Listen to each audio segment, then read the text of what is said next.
Welcome to our YouTube channel, the Stenography Academy Indore, for highly upgraded dictations of English shorthand with clear pronunciation. Like, share, subscribe our channel. Transcription number 33, Kailash Chandra, 80 words per minute. Kindly be ready, 5 seconds left. Mr.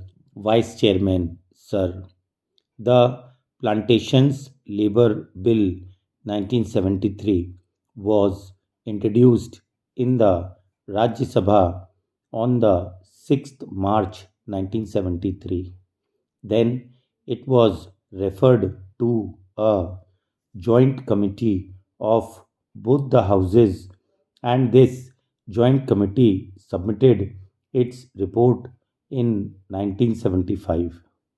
Now we are discussing this bill today after 6 years of the submission of the report by the joint committee. Hence, the bill would not be able to deal with the present day expectations of the workers of the plantations.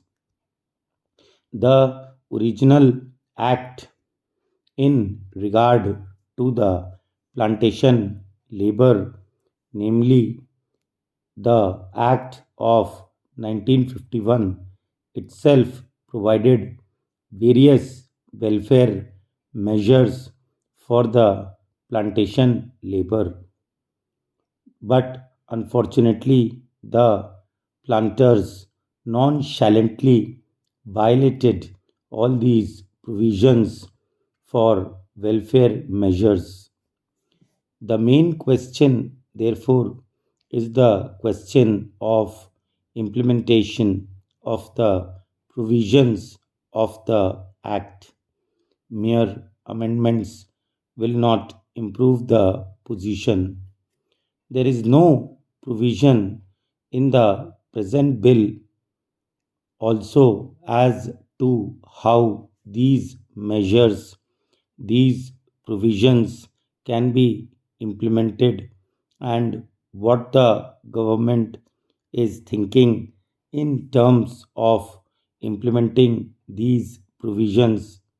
In most cases, even the government officials who are deputed for the purpose of inspecting the gardens, they themselves side with the planters. If government officers themselves side with the planters, where is the remedy?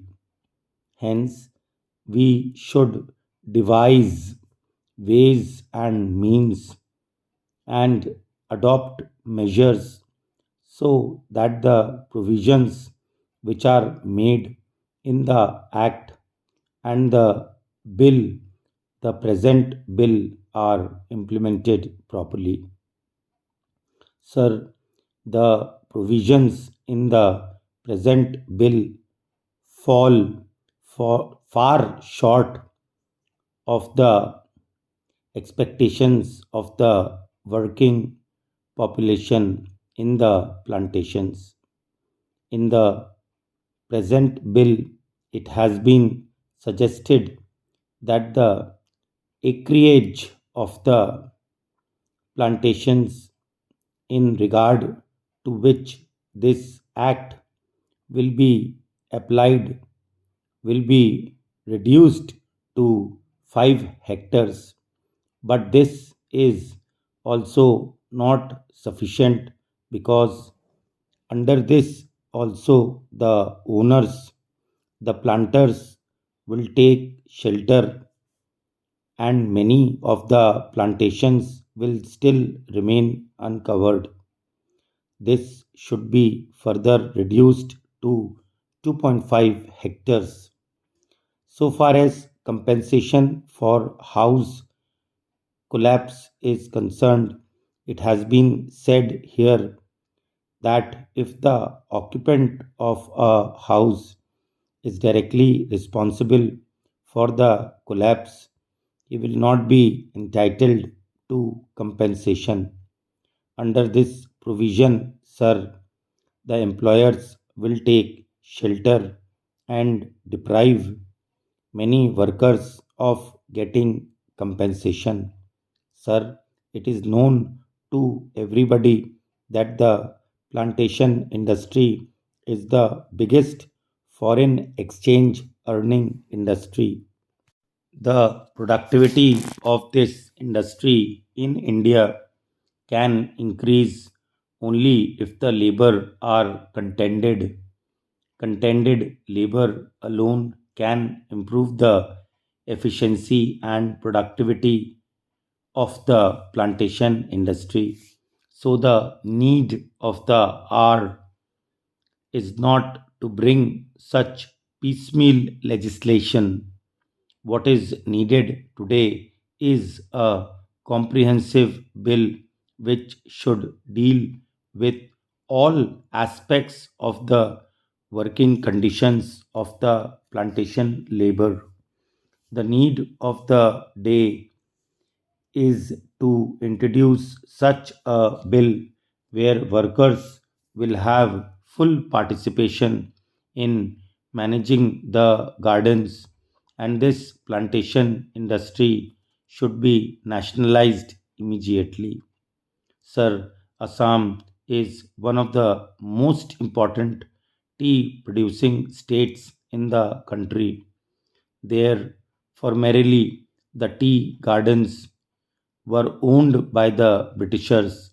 Now, the Indians have purchased those gardens.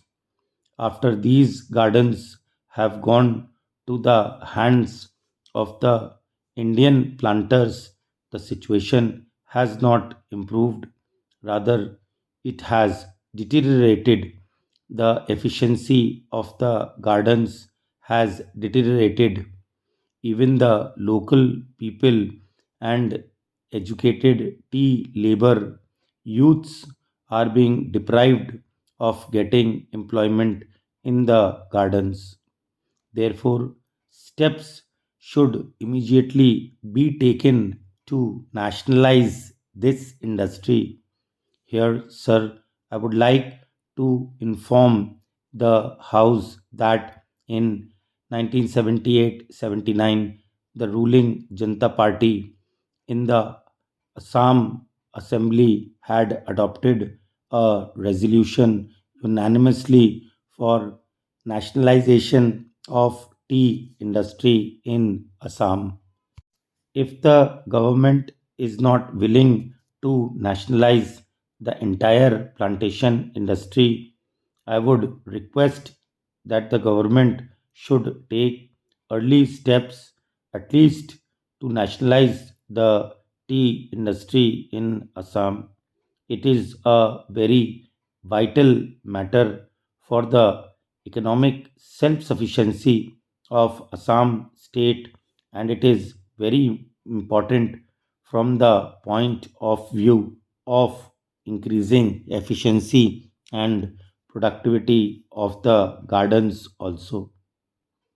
I would like the government not only to pass this amendment bill, which I have risen to support, but also to ensure its implementation as best as it can. Otherwise, getting it passed and keeping a copy of it in the library or elsewhere will not improve the conditions of the plantation workers. I want proper implementation, proper enforcement of the law, and I want that desired amenities and facilities should be provided to these workers, and it should be ensured that employers do provide these amenities. When this question of joint committee was taken up in this house, our late friend Mr. Bhupesh Gupta was there, and he also voiced his feelings and said that these plantations should be acquired by the government. These are generally foreign owned establishments, and they are the centers, at least in Assam, of anti Indian activities. These plantations deserve to be taken over by the government as early as possible.